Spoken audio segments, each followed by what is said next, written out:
Good morning, friends. I welcome you all to the class of English Compulsory BA second year.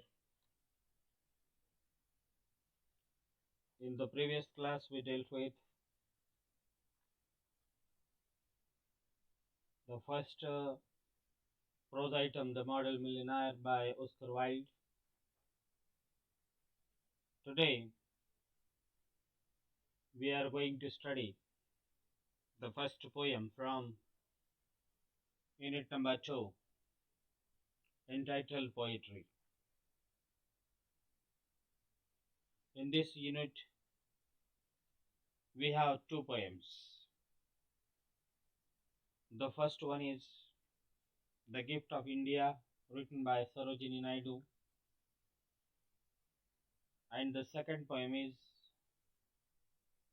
Desiderata, which is written by Max Ehrman. Friends, The Gift of India is a patriotic poem. This poem is nothing but a song sung by a mother about the bravery of her sons.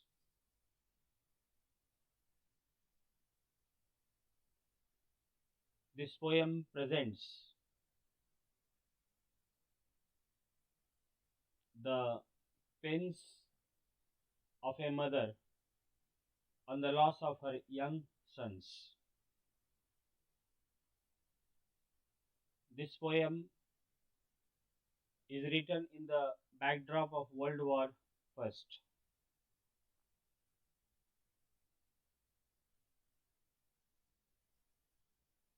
During the period of First World War, India was one of the colonies of British Empire. When the World War was at the peak, the Britishers felt short of soldiers. Therefore, they asked their colonies to fight on their side.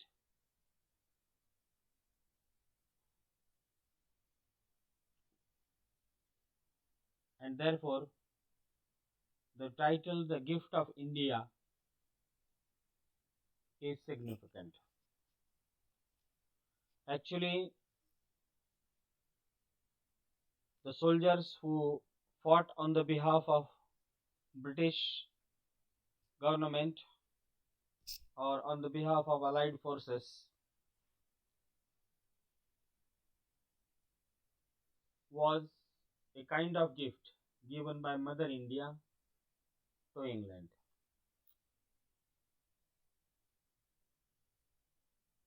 It was a gift that India was colony at that time, gave to its master, means master is British or the British or England. This poem speaks about the unsung heroes who laid down their lives for the sake of the country. It is their sacrifice which has made them immortal through such songs.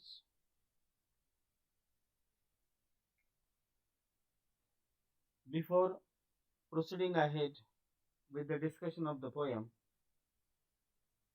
I would like to make you familiar with the perspective of Sarojini Naidu. Sarojini Chattopadhyay was the original name of Sarojini Naidu.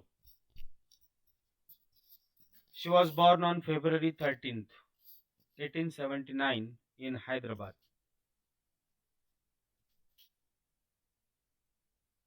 If you go to Hyderabad, you may come across the place or residence of Sarojini Naidu, which has been declared as national heritage. in the present scenario. So, Sarojini Naidu was born on 13th February 1879 in Hyderabad. Now, Hyderabad is in Telangana state. She began writing at the age of 12. A poetess, she was a poetess, a freedom fighter, and activist. She was bestowed with the title of Nightingale of India by Mahatma Gandhi. She pursued her education at various prestigious institutions like University of Madras, King's College London, and Girton College Cambridge. Her first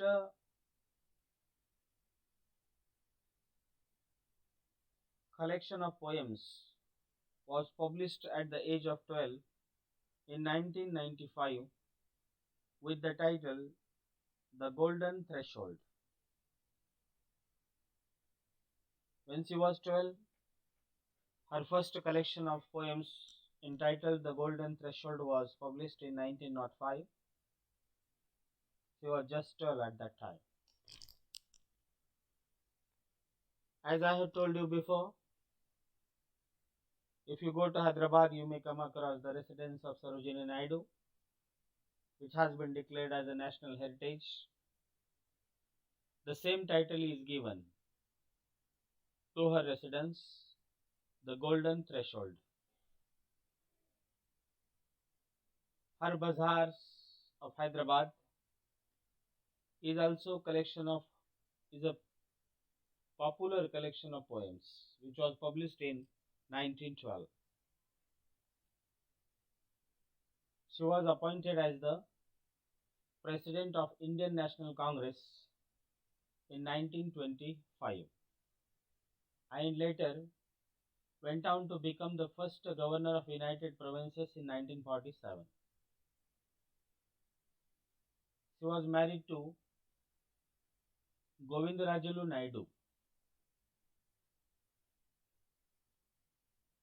This couple had 5 children. She passed away on March 2nd, 1949 of cardiac arrest.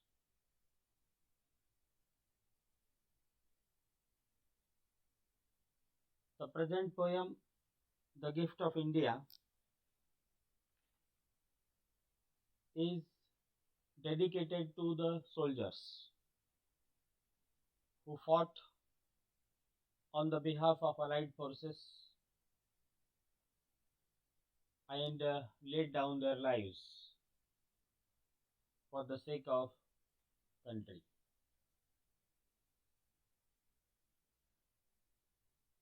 Actually, these soldiers are unsung soldiers, and here the poetess has made an attempt to sing the bravery, to sing about the bravery of these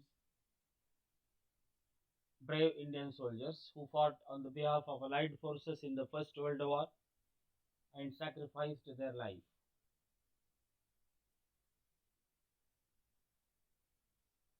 In this poem, there are 4 stanzas, and each stanza of the poem contains 6 lines. This is the speciality of this poem.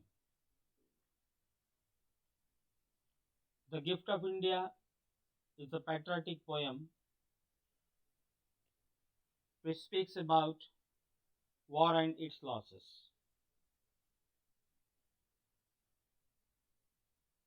When the war takes place, there is a destruction, there is a loss of life, there is pains and sufferings, there is bloodshed.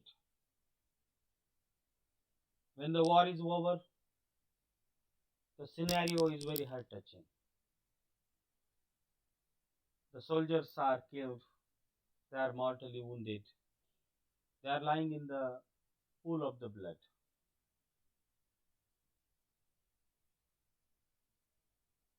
So, the war is not for gain but for loss. Those who get victory in the war, they also at loss of life. They also lose life. Number of soldiers from victorious side also are killed in the battlefield. The sacrifices made by the soldiers, the immense loss of life, and its effect on a mother. Here in this poem, the Indian nation is personified as a mother who is singing about the bravery of her sons. This poem, The Gift of India, is written in the backdrop of World War I. The poetess personifies Mother India as mourning the loss of her sons. The rhyming scheme of this poem is AA, BB, CC. The poem begins with a question asked by the mother to her master, means England. Is there aught you need that my hands withhold? Rich gifts of raiment or grain or gold. So this is a question asked by mother India to the master nation England. The poem begins with a question asked by the mother to her master if there was anything which she has denied giving him. She has given everything to her master, ranging from clothes to food to ornaments. She has been so devoted to her master that she has also given away her most precious possession, her children, her sons, who fought from the far east to the extreme west. Her sons were a part of her body and soul, yet she did not hesitate to send them to the war front, to a place where huge iron swords were ready to tear them into pieces. Duty stood first for her. The drumbeats signified the horrors of the war, yet the dutiful mother sent her beloved sons for the sake of the nation.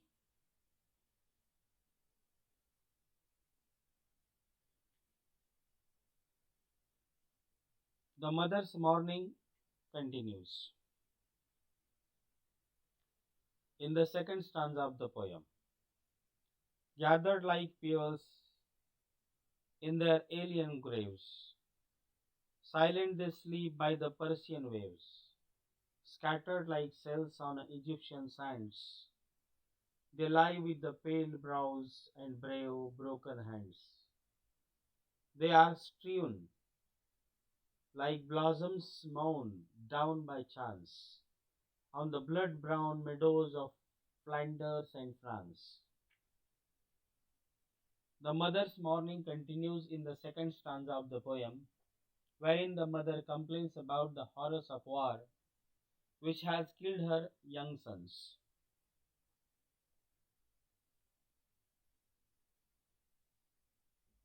Just as pearls are scattered in the sea, in the same way the dead bodies of her sons were scattered on the war field and were gathered and buried in graves in foreign lands. Her sons, who once fought bravely on the war field, were now in silent graves in an alien land, far away from their homeland and family.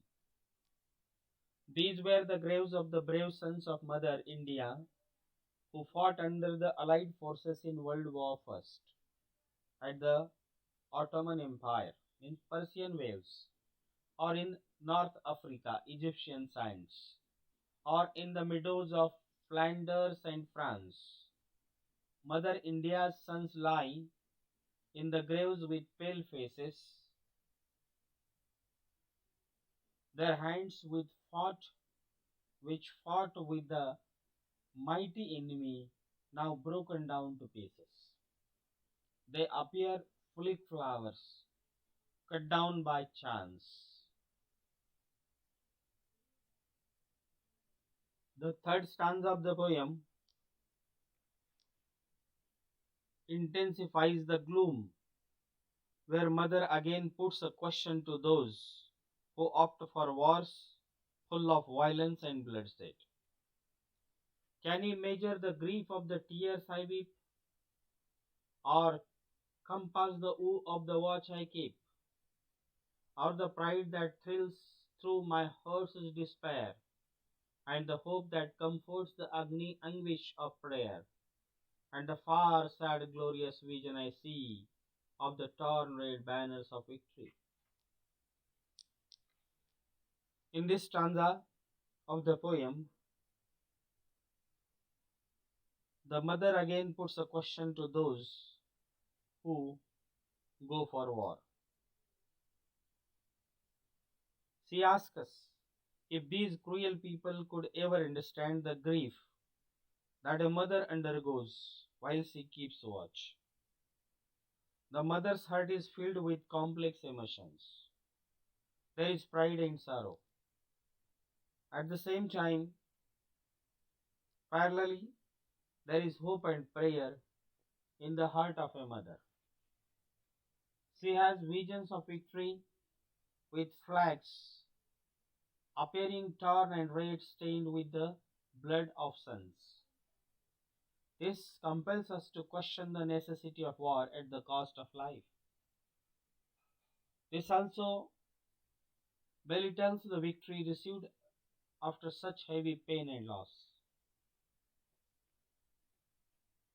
In the last stanza or fourth stanza of the poem, poetess speaks about peace which would be restored after the war. When the terror and tumult of hate shall cease, when the terror and tumult of hate shall cease, and life be refashioned on anvils of peace, and your love shall offer memorial thanks to the comrades who fought in your dauntless ranks, and you honor the deeds of the deathless ones, remember the blood of my martyred sons. In the last stanza of the poem, the poetess speaks about peace, which would be restored after the war. Life would gradually return to normal, but the process of returning to normalcy is very difficult process due to the loss of life. Soldiers would be honored for their sacrifices. Their stories full of bravery would be narrated with pride. The stories of the martyrs would become immortal, but there is also a hidden question as to whether these wars and such victory is essential. This poem is also about war and its losses. The Gift of India is truly patriotic poem written by freedom fighter and mother Sarojini Naidu. So dear students, this is how we have come across the poem The Gift of India written by Sarojini Naidu. In the following class, that is on tomorrow, we shall proceed ahead with the discussion of the second poem in this unit, Poetry, entitled Desiderata, written by Max Ehrmann. With this, I would like to conclude. Thank you very much.